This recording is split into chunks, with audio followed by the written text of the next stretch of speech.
I'm about to go outside. Got a hammer because I'm going to my Landmaster. Because I'm going to put the shifter in neutral because, you know, the mechanism when I shift it from the shifter, of course, is frozen. And it won't move. And the back part where you shift it is frozen as well. But this is not just going to be a video on that. It's going to be plus a shout out video and whatever. So, there's this one person. It is a younger kid. Probably the same age as me pretty much. But his YouTube channel name is CarMaster04. It was Busmaster616. But he's going to quit doing those Roblox videos he does and do it car videos. So, I like that. I really do. So, I give a shout out to him. And he's got his dad has an 04 Chevy Trailblazer. And he likes my Trailblazer videos, and he likes all my other videos too. So it's going to be a Landmaster video on pounding that shifter, and a shout out video, and of course, CarMaster04. If you're watching this, I want to show you a few things I got here at my house. If you haven't already seen all the other videos at my house, so let's do that first. So this tractor right here. It's a 1988 Ranch King L158B with a 12 horsepower Kohler or Briggs & Stratton in it. In there. This is actually going to be a part tractor. I'm going to pull the motor. See, it's all loose and wiggly because the bolts in there are messed up. And this thing, it runs great, but it doesn't drive because the belt's shredded off of it. So I'm just not gonna fix it. I got too many other tractors, and I'm just gonna pull the motor on this one and use it on something else. I mean, it's got a new battery in it, so of course I'll be taking that. Be taking the ignition because that's brand new. Of course, the throttle cable, I added that on there. So that came from one of my tractors at the shop. It came from a snapper, but I would start this thing up right now, but the choke is frozen, so I can't. But yeah, here's one of the tractors I got here, and the back tires are brand new. The front ones are not that great, but they're good enough. Yeah, this one runs pretty good, like I said. I could spray starting fluid in and start that way, but I'm kind of lazy. I don't want to do that because it takes a lot of work. But all right, moving on from that. Here's my other tractor. I think it's a 1981. It's a John Deere 214 with the 14 horse Kohler engine on it. Both of these tractors right here were free. My dad got that from some guy's house that he was selling it in the yard sale, I guess. And it ran and drove when I got it. I drove it for a while until it started acting up. But this has been actually in the family on my mom's side for a long time.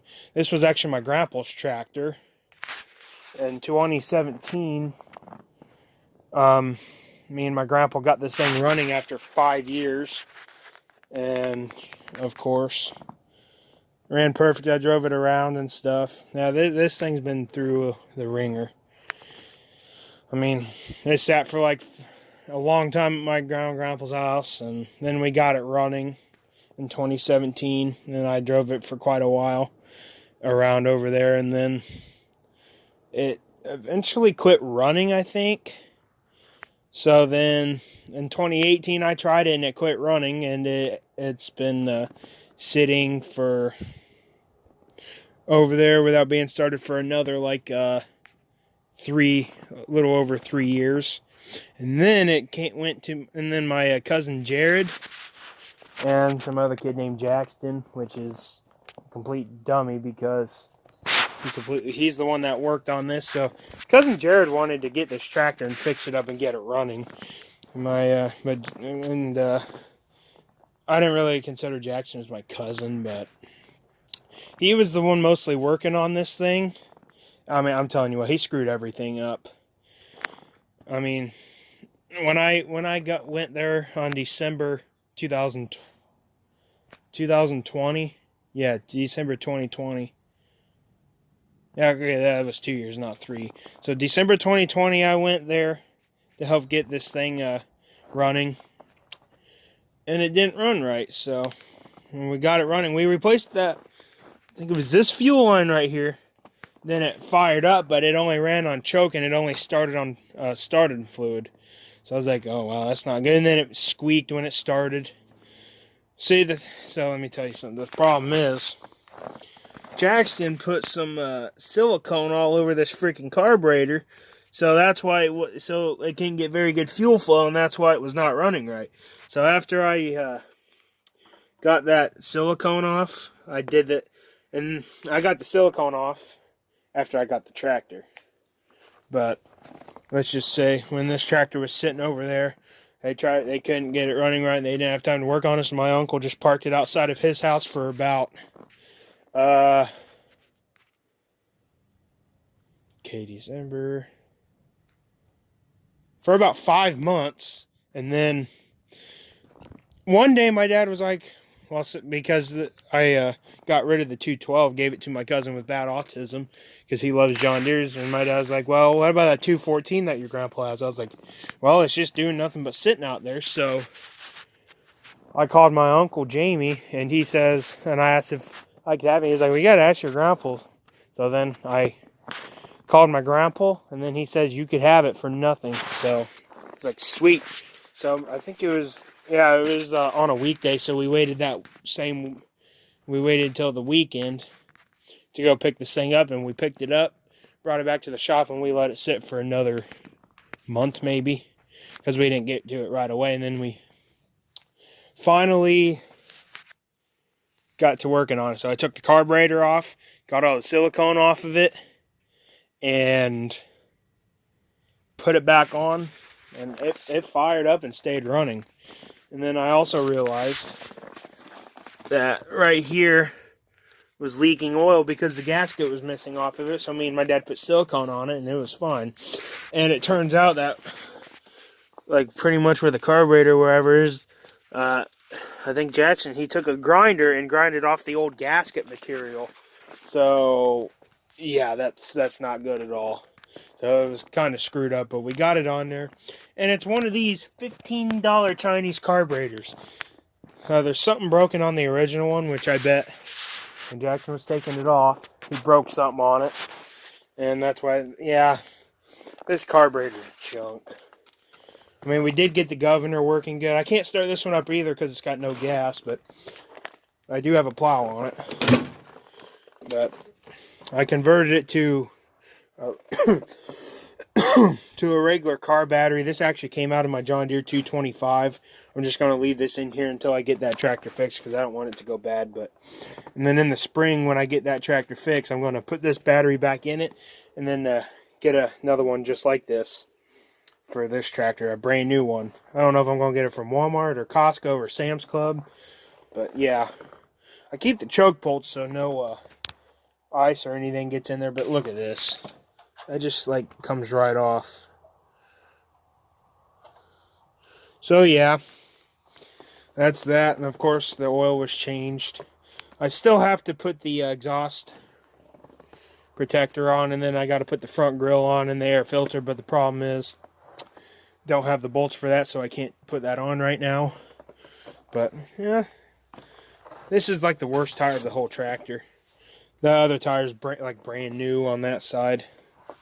So they're not all matching. That's the only mismatched one. But yeah, this thing's definitely been through the ringer big time. But once I got her going, it runs good. And I still need to put a seat on it.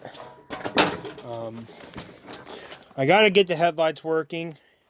I got a new fuel cap for it because the old one was broken. And I'll probably go show you that in a little bit. But yeah, let's move on from that one.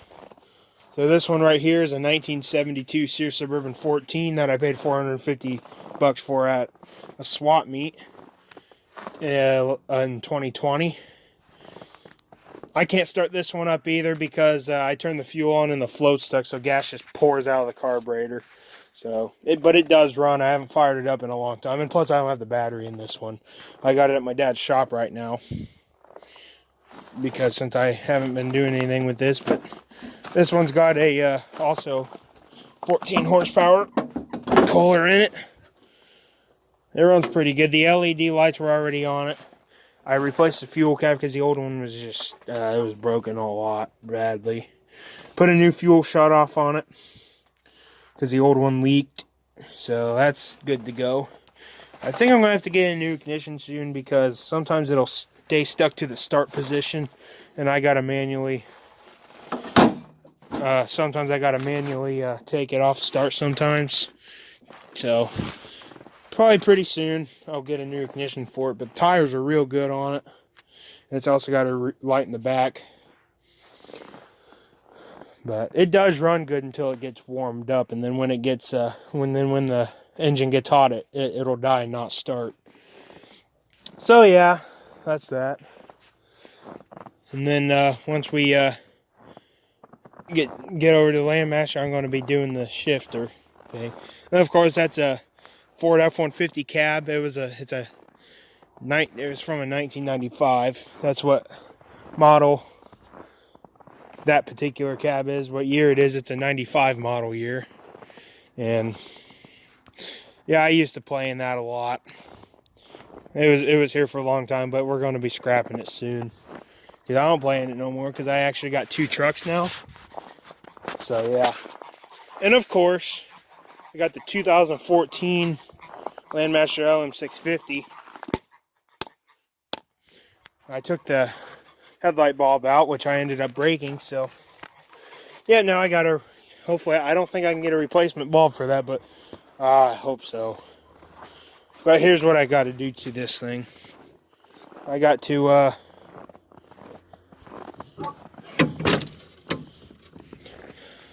see, my shifter's stuck in reverse, and I'm pounding it out because it's supposed to get down to 3 below tonight, and I want to do a cold start on it tomorrow morning. Yeah, I don't know if I'm going to have school tomorrow or not, but as you can see, it's stuck in reverse. So, yeah, hopefully I'm closed tomorrow so I can get some good cold starts in. But yeah, this thing is a little bit frozen.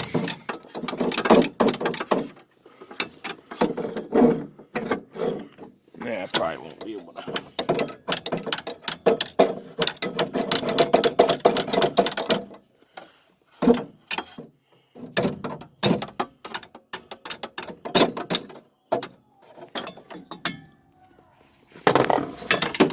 Okay.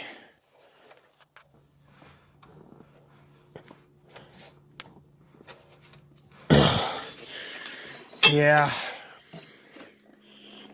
Can't seem to get it. Guys, I can't freaking get it. Let's just move on. Of course, I'm not going to go in there, and there's mine and my dad's 1985's Honda Big Red 250 ES. And right there is a 1980 Case 480D.